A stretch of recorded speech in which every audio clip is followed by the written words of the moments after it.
Al Kadosh, Boker Or, Shavua Tov, Chodesh Tov, Masechet Kiddushin Daf Samir Gimel Amud Aleph, 63a1.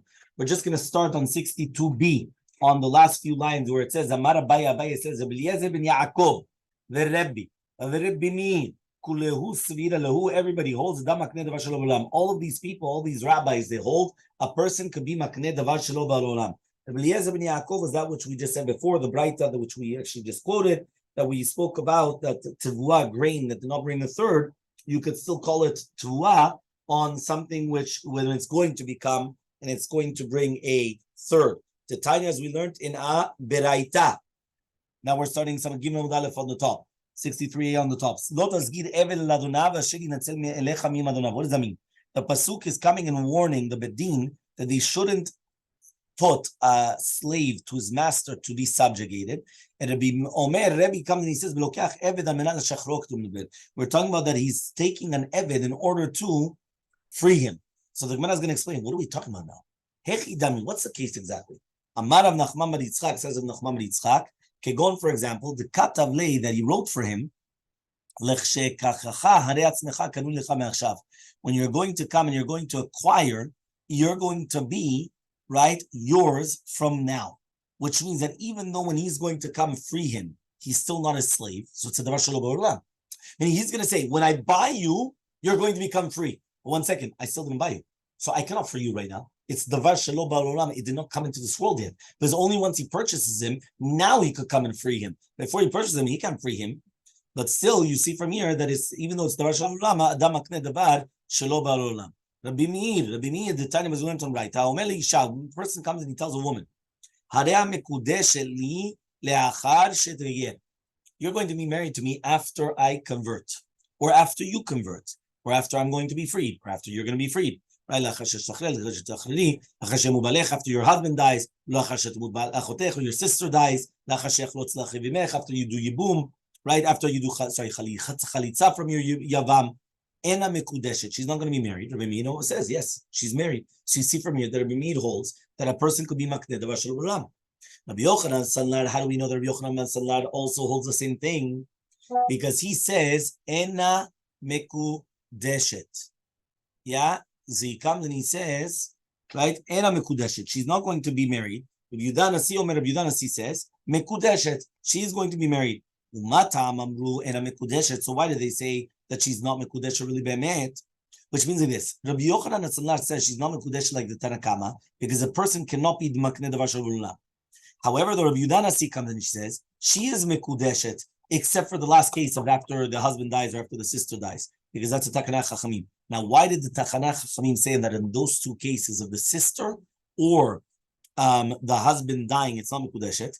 Mishum eva, right? Because of eva, which means that if they're going to find out that she already did kiddushin, right, and that basically was done during their lifetimes, there's going to be such a hatred. Think about it. If a guy comes and he tells a woman, listen, after I convert, there's no hatred between anyone. After he converts, okay, fine. After she converts, after he gets freed, she gets free, that's fine. But if somebody comes to a married woman and says, when your husband dies, I'm married to you, you know what hatred there's going to be between the husband and the wife even? Or between because he already knows that she went and she got married to somebody else during his lifetime. You understand, like it's a powerful thing. So because of that, it doesn't. So says the Gemara, v'nachshov nami Rabbi Yehuda Nasi. So why don't we just say Rabbi Yehuda Nasi also? Because Rabbi Yehuda Nasi holds adam makneh davar shelo b'olam.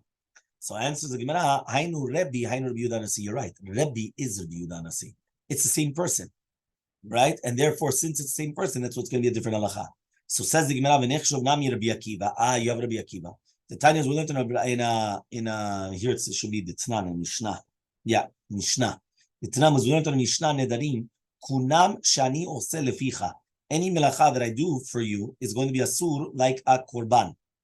En tzarich leafer. You do not have to do a farat nedarim. Rabbi Akiva says, yafer. You should do a farat nedarim. Shema tadif alav yeter min haroilo, because maybe what's going to happen is going to have extra.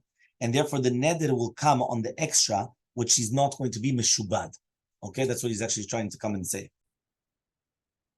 So Haitman Alai was stated in Tamar of Huna Bered of Yoshua, says of Huna Bered of Yoshua, the son of Yoshua, Beomeret Ikachu Yadai Leosehem. he's doing it on the hands, and the hands in itself, to do the melacha, if you remember, the hands are in the world.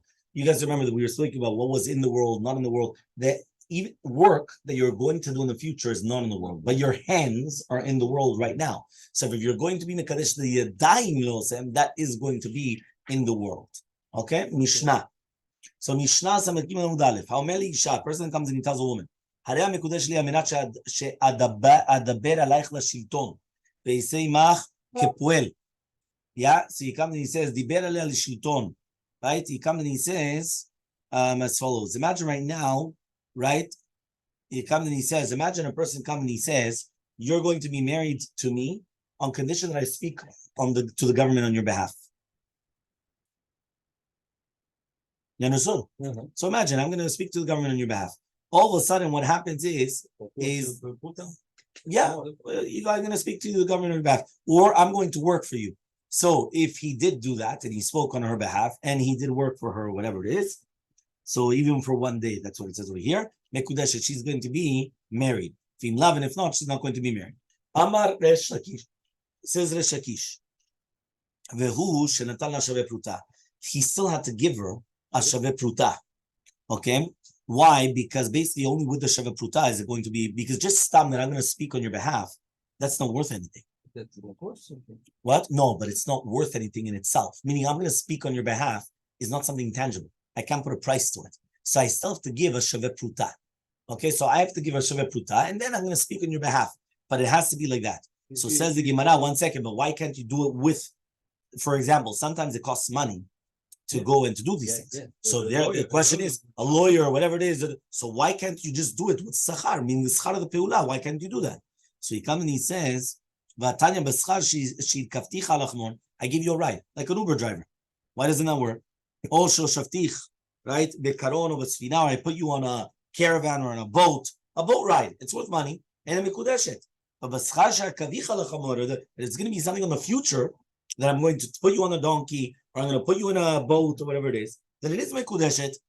So says the Gemara, you're right, but they give her a shaveh pruta. But we're talking about the reward in this, in the like the wages for the salary. We also learned in a Braita, sit with me and I'm going to get married to you. Or make jokes with me. Or dance in front of me, or second or do this. We're going to find out. Meaning, imagine right now, I want to dance, right? So you know, she comes in, or she wants to dance. So you come and say, you know, I'm going to dance in front of you. So when I'm going to dance in front of you, that might be worth $10. The man is dancing. Yeah, the man is dancing. So it's going to be $10. So it's going to be shaveh. It's going to be worth it. So he comes and he says as follows. So he says, you said shamin kama. So it says, you're right. It's a good question against the Shakish. Okay? The Malach Shakish says that Shakish, Hai Tana Bara. This Tana is a chitzon, which means that Isavar ena l'schirut el vasof, that the chiyuv of the schirut only goes towards the end. And since it only goes towards the end, so therefore it doesn't count. The Tana Didan, in our Tana, yeah, he comes and he says, Savar yeshlan schirut mitchavet, it's from the beginning to the end, which means it is. If you remember, you could only do a kiddushin on something that you're going to do, not something that you already did. So therefore, if you hold that you're only going to get paid at the end, so far it doesn't work. Because that means when you're doing it right now, the payment is only going to be towards the end, so it doesn't help. So it has to be that it's from the beginning to the end.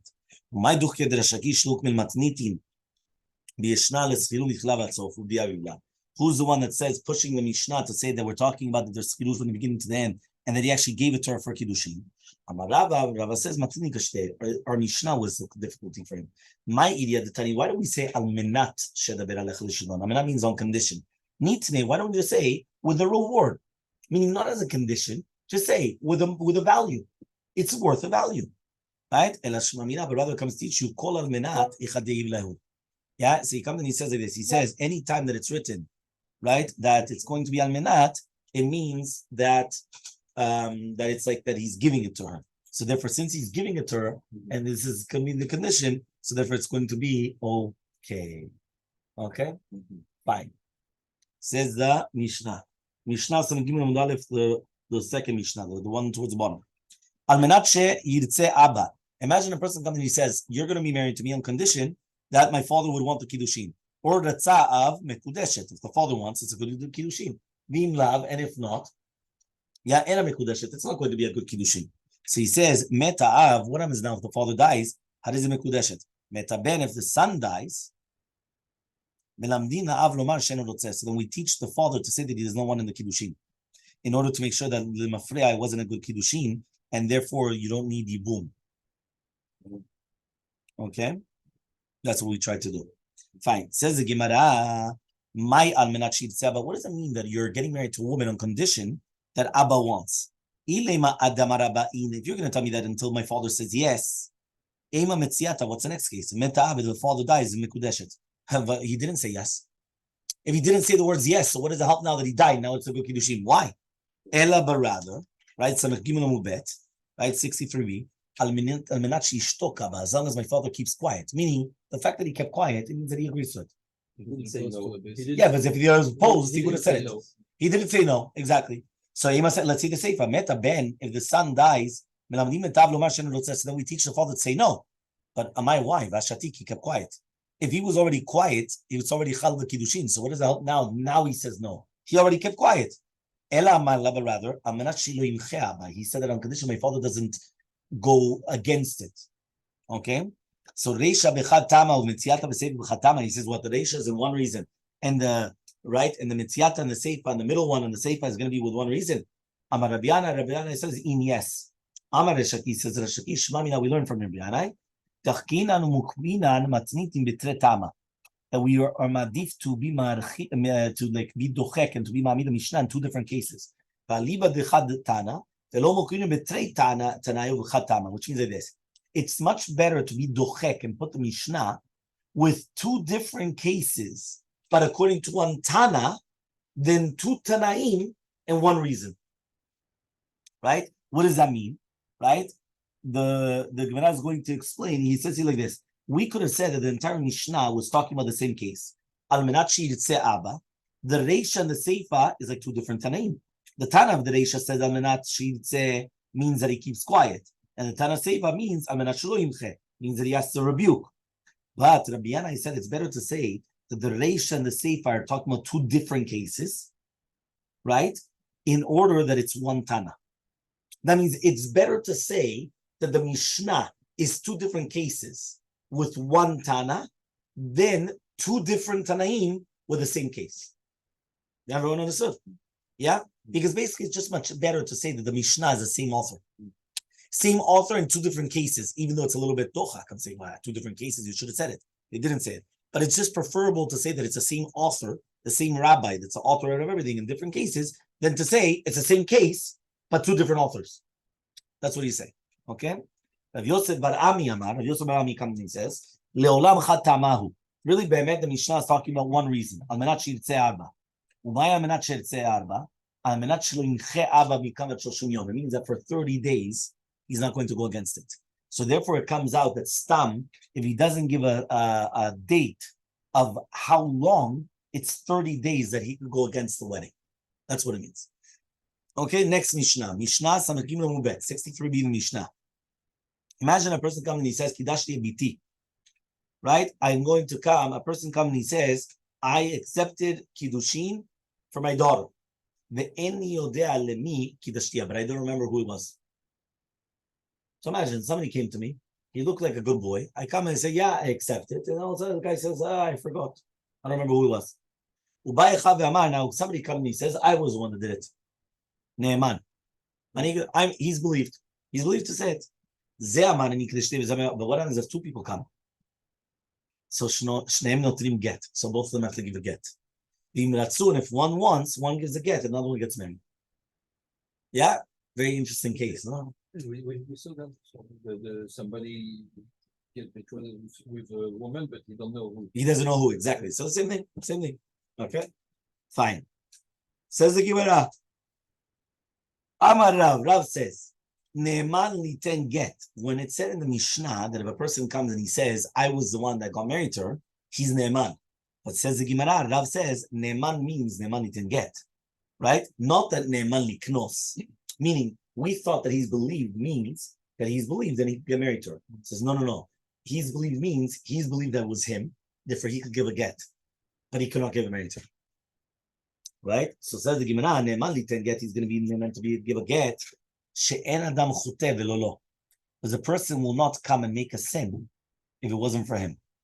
Which means he's not going to come and give a get to permit her to the shuk if he's not going to benefit from it. Imagine it was not him. Would he actually come and give her a get knowing that it's on him? And then any other man that gets married to her, it's on his account? Nobody would do that. So since nobody would do that, right? So that's why he comes and he says it doesn't work. Okay? But he's not allowed to get married. Because I'm going to say he's got a big yitzhara. Imagine, a guy finds out the father went and he said this. Now, he always had his eyes on the daughter. So all of a sudden, he's going to come, it was me. It's a good opportunity. So therefore, that's why he's not believed. Meaning, he's believed to give a get because he would never make a sin on his back if he's not going to benefit from it. He would never come and permit her to the world by giving her a get if it wasn't him. And then anybody that gets married to her, it's on his account. Well, he's not even getting. So he would never do such a thing. So that's why he's believed. But he's not believed to get married to her. Says the Gemara Ravasi, says, no, after he's even believed to come and to get married to her. And we're not going to suspect that he's lying. Ravasi admits that if she says that she got married to somebody and she doesn't know who it was, and then somebody comes and says that, no, they're no. Meaning in this case, when the woman herself received the Kiddushin, we are going to suspect maybe Be'emet the guy was lying. Because then he's not afraid that the woman would say no. Because, right, that she would want to actually, like as if say to cover up for him or whatever it is. Right? Meaning here he comes and he says that if it's with the father, then a person is afraid because the father will not just let the daughter get married to whoever it is. But if it's going to be that it's going to be the woman herself, right, it's a little bit different because he's not afraid that she's going to go against it because she's not really sure. She said she doesn't remember. And also she's like, okay, it could be, maybe. But if not, she's prohibited to the entire world. So she might just say, this is the husband. And that's it. So therefore, even Rabbi Ravasi is going to admit that if it's going to be that she was the one that accepted it, it's something different. So now we learn to the Mishnah. Ratzu echad, right? Noten get. Ve'echad kones. Ratzu, if right now, in the case where two people say that they were the ones who got married to the daughter. So if they both want, one gives a get, one gets married. So you've studied out. That's against Rav. Why is that against Rav? Because here we just said, right, that he cannot get married to her, according to Rav. It's only Ne'eman to give a get, not Ne'eman lichnos. And here it says he's believed to get married. So Rav is going to tell you, what are you talking about? Shana Hatam is different over there. Since there's another person there that says, I also got married to her, the guy's afraid lechatchila to start lying, right? That he was the one that did it. So therefore, even though in a regular case, ani kedashtia, we're going to suspect that maybe he's got a big yetzirah and he's lying. Here, we're not going to suspect that because we already see that there's somebody else there. So the guy's already afraid of coming if it wasn't Be'emet him. Because what's going on? So one of them wants, one gives a get, one just gets married to him. So Tanakh the Ravasi, we learned, and according to Ravasi, imagine a person comes and he says he got his daughter married and doesn't know to who. And one person comes and he says, Kedashtia, Af Ne'eman Lichnos. They're believed to come and to get married. So Kenasa, right? But what happens if he got married to her? And then somebody comes and he says, Ani Kedashtia, lo kol menu lo, he cannot prohibit her. Meaning, if already after she already got married, now the guy comes and he says, I was going to get married to her, that's it. Once it was a heter from the Bedin, that's it. We close the case. Forever hold your peace. That's it. Right, what does that mean? That's it. Hayisha shamna, but if the woman comes and she says nit kadashti, and she doesn't know to who, and one person comes and says sadin kadashti, and he's not believed. Because we're going to suspect that maybe he's mishaked, and he's not going to be. He's for sure that she's going to come. Why? Because even if she's going to be tachish kol adam acher shita kedusha, it's not going to happen. It's only by the father that he's not going to be meez, but not by the woman. So we're going to come and we're going to ask the following question. A father that came and testified that he got his daughter married, and no, there was no edim. And then afterwards she went and she had relations with another man. Do we come and we kill her or not? Do we come and we do sekila to the girl or not? Rav Amar Rav says we do not do sekila. on the testimony of the father because there's no witnesses. Rav Asi says yes. Rav says we don't do sekilah. The Torah only believed them to do with the Yisur, not to do with death. Meaning the father was believed to say, I got my daughter married off. Let's do the Yisurim. Now she's prohibited to the entire world. But to kill her, that's already death penalties. The Torah does not believe her. Rav Asi says so clean. Well, we do believe because the Torah believed her in everything. So Rav Asi, yeah, you have a question? So it says now Rav Asi, Rav Asi, Modina, but I agree. Haomeret nitkadashti. That if a person comes and he says nitkadashti, she'en soklin. So if a woman comes and she says, I got married to someone, and then afterwards she comes and she has relations to somebody else, we're not going to come, we're not going to stone her. Okay, that's what Rav Asi does agree in such a case. He says, why? Because even though she could come and be machzik herself as an isura shetish, but we're not going to kill her on her own testimony. Okay, Rav Asi says, Hani shmatzta didi merapsan igre. Right, these are actually going to break all the gagot and all the aliyot. If she would actually get married, she would actually get married. Now you're going to say so clean. In a case where she's coming and she's testifying that I got married, we're not going to do it. So obviously it should be so keluta, which means basically what we're trying to do here is that we're trying to make a kavachomer. With to do with the father getting his daughter married off, we just said that if we don't know who it was, and he says, I did it, and he wants to get married to her, he's allowed to. We're not going to suspect of the Isura Shadish, but still, if she comes and she does something, what do we say? That she gets sekilah, right? That's what we said. Okay, it was machloke, but according to the Shita, we said we get sekilah. So in a place where she cannot get married, right? That means imagine she wants to get married to this guy, right? Or to another guy. We're going to say, no, I'm sorry, you're an Eshadish. So then obviously she should get sekilah. So it says, but it's not true. Le'av velohi. Le'av hemne rachmana. The father, we believe the father. Le'dida for her, we didn't, meaning the Torah did not believe her. The Torah only believed the father. Because basically there was a chidush that the Torah comes and believes the father to do with everything, but not to do with her. Chasta says no. It doesn't matter whether it's going to be the woman that's testifying that she's got the kiddushin or the father. We never do sekilah. We never give sekilah based upon the testimony. Whenever you give sekilah, you always need two witnesses. Not because one of them. No. It doesn't work. The Azar of Chasta le'tamen of Chasta goes according to his reasonings. The Amar of Chasta says, Beni ze ben teisha shanim yom echad. My son is going to be 9 years in 1 day. Biti zo bat shalosh shanim yom echad. My daughter is 3 years and 1 day. Ne'eman lekorban. He's going to be believed for a korban, to obligate a man or a woman on a korban, right, for bilav yeladim b'shogeg. Meaning, remember that for a boy, in order for it to be considered relations, it's 9 years old in 1 day. For a girl, it has to be 3 years old in 1 day, be considered relations. But not to do with mitot or onshin, right? Which means that the father will never be believed to do with onshin, only to do with the korban, the shogeg. So you see from here, not to do with onshin. We have a proof according to Rabbi Chazal. Imagine a person comes and says, listen, my son is 13 years in 1 day. Or my daughter is 12 years in 1 day. Right? Samach Daled Amud Aleph on the top, we're finishing to the Mishnah. Ne'eman le'nedarim is believed to do with a neder, meaning that the neder, their nedarim is going to be like a regular neder, or for cherem or ekdesh, l'arachim or to value. So value is to give the value and obligate them like a gadol, but not to do with makot ve'onshin. So therefore, we have a proof that a father is not believed on a dut to be mechayev punishments, onshin, whether it's going to be lashes or death penalties. It's only going to be to do with everything else. So the same thing. That means that Rav Chasta goes according to his reasoning, and that's why it actually comes and it makes sense. We continue from the Mishnah tomorrow.